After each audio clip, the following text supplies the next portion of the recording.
full packs there to be able to heal himself, picking up some points there as well. Again, they're working on those ticks. Chinese right now struggling, 598. U.S. side 732. Right now the U.S. are trying. Looks like they're trying to pick up D right now.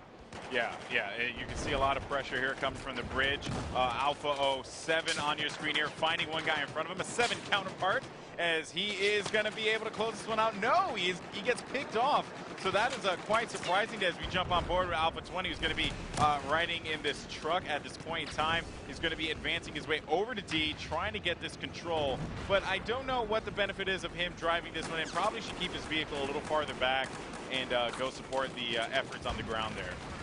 He's just rocking by. Of course, he's just trying to get through here. Trying to figure out how all-terrain this vehicle really is. Yes. And I don't know if it's all-terrain through this type of landscape. 90-degree angles are not its friend. Yeah, so again, here's another type of perspective. You get that third-person view. Again, one of the things that I love is all the other types of information that we're getting from it so far. You can see that he's got 2 kills so far. He's died twice in this game. I've been playing pretty well. He's got picks up a lot of points there.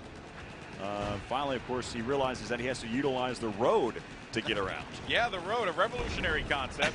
It's mind-blowing. Mind-blowing, yeah. But, yeah, so look at this here is 20 is actually going to have some support inside, and they are going to have that gunner on there. So this is certainly going to be looking pretty good for them as they make their way into D, and they might be able to get this control here. So I'm liking this from the Alpha team. Nope, back on the tree.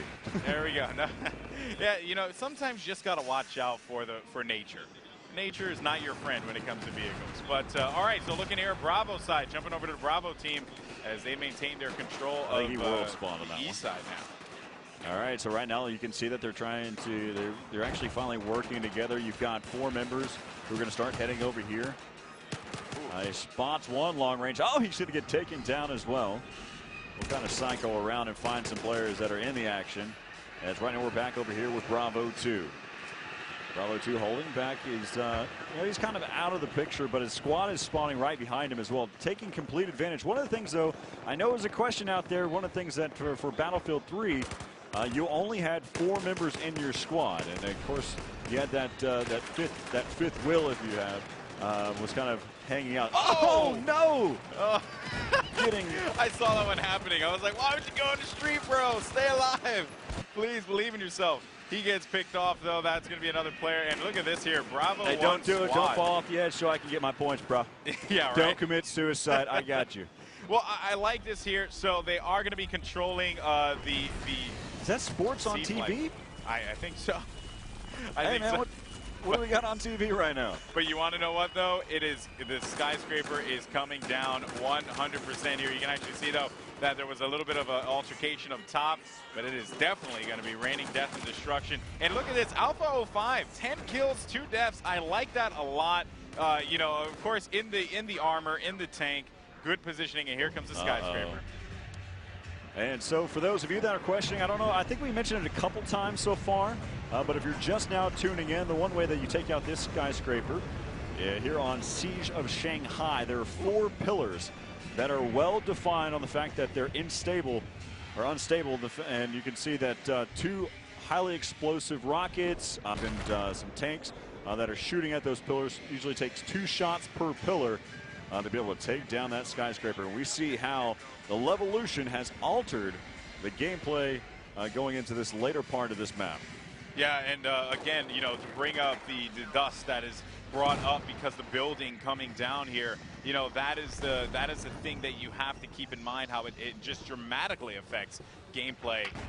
Air units are not as effective because of the fact that this dust is surrounding here. And look at this, this lone guy. Well, that's a smart move because right now, unless they don't have the flag, right now, this is where the new point exists. Whoa. It looks like he's been spotted. He's trying to be able to stay alive. Maybe that might have been his teammates shooting at him. But you got that attack helicopter right there. It's going to nice little air battle that's happening so far. Again, right over where the rubble is for the skyscraper. Yeah, and and that is the cool part too, just to see all these moving parts in action. As you can see, the helicopter is trying to get into some craziness there, but I hear that it is not done. And there, whoa, wait a minute though. Look out! He's going to have some flanking. There's going to be a 3v1 right here up on top of that C flag.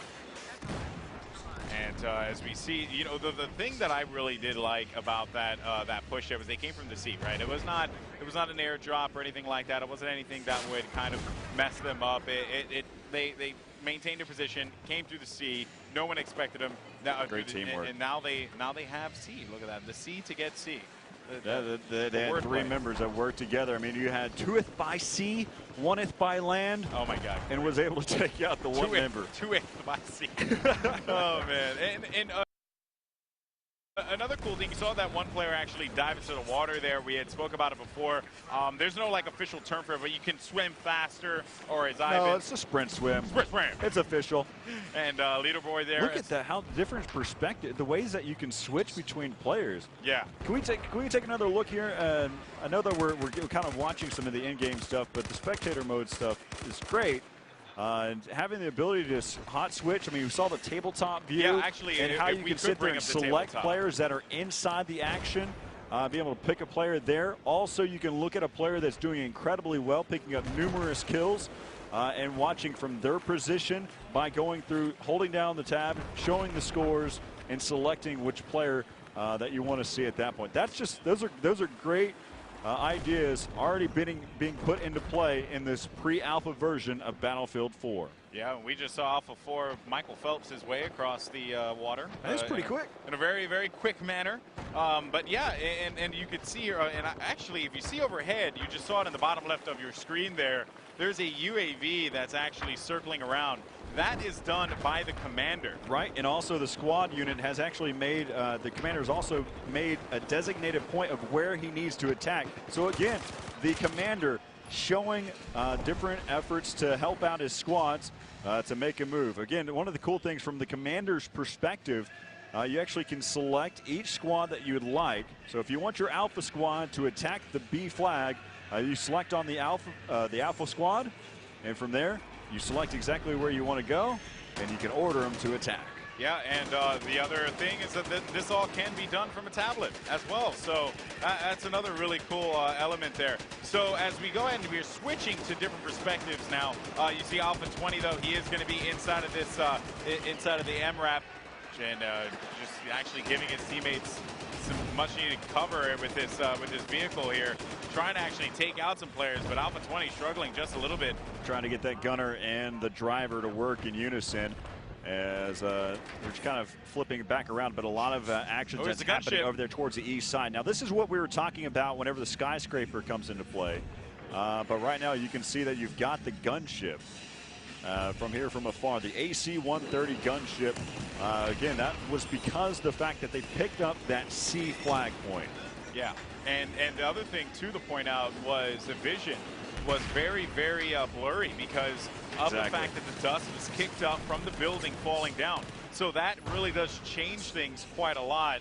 And you know, while the AC-130 more than you know, it definitely is. Oh, look out! Counterattack! F. Oh, I don't think that worked on him. Yeah, but again, that's just another great perspective. I mean, I had the chance to be able to sit there and talk with Carl Magnus, and he brought up the fact that there's also counterattack. So whenever they're coming back around, you need to look out for yourself. If you're quick enough, if you're hot on the trigger, you can kind of counterattack and hopefully stay alive. That's really cool. I like that a lot. I actually had no idea that was in there. So that's pretty awesome. Way to go, Corey. I got you, brother. Yeah, you know, that's why we're the dynamic duo. Yeah, we give a different perspective on both sides. You know, with your console background, really having an understanding of PlayStation 4 and where it's going, and Xbox One and where it's going, and some of the cool things that's going to happen here for Battlefield 4, watching the 64-man servers. That's right. You know, it's another great thing. I mean, but a huge shout out real quick to some of the sponsors.